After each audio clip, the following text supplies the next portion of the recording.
எல்லாம் எப்படி இருக்கீங்க? நல்லா இருப்பீங்கன்னு நம்புகிறேன். இன்றைக்கி நம்ம வீட்டில் ரெட் ஸ்னாப்பர்னு சொல்கிற சங்கரா மீன், செம்பல்லின்னு சொல்லுவாங்க அண்ணியெல்லாம், கேரளாவில் அப்படி சொல்லுவாங்க. அது மாதிரி கிடச்சிது. குட்டி சைஸ் தான் நம்ம ஊரில் கிடைக்கிது. இதை விட பெருசெல்லாம் நான் பார்க்குறேன், ஆனால் இங்கே நம்மளுக்கு இதாக கிடச்சிது. இதில் சங்கரா மீனில் வறுவலும், சங்கரா மீனில் ஒரு குழம்பும். அதுக்கு நான் ஒரு மிளகாத்தூள், மிளகுத்தூள் கொஞ்சம், மஞ்சத்தூள், உப்பு, அரை மூடி லெமனு, கொஞ்சம் எண்ணெய், கொஞ்சமாக தண்ணி தெளித்து இதை ஃபஸ்ட்டு மேரினேட் பண்ணி எடுத்து வச்சுக்கிறேன். ஒரு அளவாக பொரிக்கிறக்கு அளவாக எடுத்துருந்தேன். இது தலையோடு யூஸ் பண்ணுறேன். தலை வேண்டான்னு நினைக்கிறவங்க க்ளீன் பண்ணும்போதே கட் பண்ணி வாங்கிக்கலாம். அப்புறம் கொஞ்சமாக குழம்புக்கு மஞ்சத்தூள், வீட்டில் அரைச்ச மிளகாத்தூள், தனி மிளகாத்தூள், அது இல்லாமல் குழம்பு மிளகாத்தூளும் போட்டுக்கலாம்.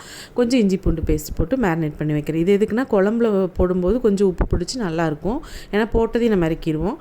அதனால் மண் சட்டியில் கடுகு, வெந்தயம் தாளிச்சிட்டு சின்ன வெங்காயம் ஒரு கையளவுக்கு போட்டுக்கலாம். அது குழம்புக்கு எப்பவுமே சின்ன வெங்காயம் டேஸ்ட்டாக இருக்கும். அப்புறம் கருவேப்பிலை, ஒரு தக்காளி 2 தக்காளி நல்லா பழுத்த தக்காளியாக கட் பண்ணி போட்டுட்டு, இஞ்சி பூண்டு பேஸ்ட்டு ஏற்கனவே குழம்புக்கு மீனில் பரட்டி இருக்கிறதுனால கம்மியாக போட்டுக்கலாம்.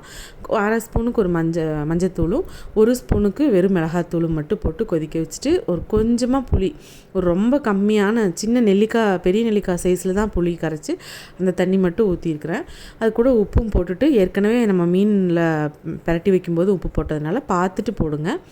போட்டுட்டு புளி தண்ணி கொதிச்சதுக்கப்புறம் நம்ம மறுபடியும் கொஞ்சம் தண்ணி எக்ஸ்ட்ரா நம்மளுக்கு எவ்வளோ வேணுமோ அந்தளவுக்கு விட்டோம்னாலே போதும். ஏன்னா அதில் போட்டிருக்கிற பொடிகளே நமக்கு நல்லா ஒரு திக்கான கிரேவியாக கிடச்சிரும். அதுக்கப்புறம் மீனை போட்டு ஒரே ஒரு கொதித்து அந்த எண்ணெய் சைடில் நம்ம ஊற்றின எண்ணெய் சைடில் மிதக்குங்க. அந்த மாதிரி இருந்தாலே இறக்கிடலாம். இல்லைன்னா மீன் முள்ளு தான் நமக்கு கிடைக்கும், கரைஞ்சிரும். அதனால தான் இதை மூடி வச்சுட்டு தவால தேங்காய் எண்ணெய் விட்டு கருவேப்பிலை போட்டு இந்த மீனை ஃப்ரை பண்ணி எடுக்கிறேன். இவ்வளோதாங்க, ரொம்ப சிம்பிளாக. அது இவ்வளோதானே மீன் குழம்புங்கிற மாதிரி இந்த மாதிரி ஒரு டைம் செஞ்சு பாருங்கள். அதே மாதிரி நம்ம சேனலை சப்ஸ்கிரைப் பண்ணி பெல் ஐக்கானை கிளிக் பண்ணிட்டு பாருங்கள். ஃபிஷ் ஃப்ரை அருமையாக வந்திருக்கு பாருங்கள், சூப்பராக இருக்கும். நம்ம சேனலுக்கு கண்டிப்பாக சப்ஸ்கிரைப் பண்ணி பாருங்கள். தேங்க்ஸ் ஃபார் வாட்சிங். டாடா.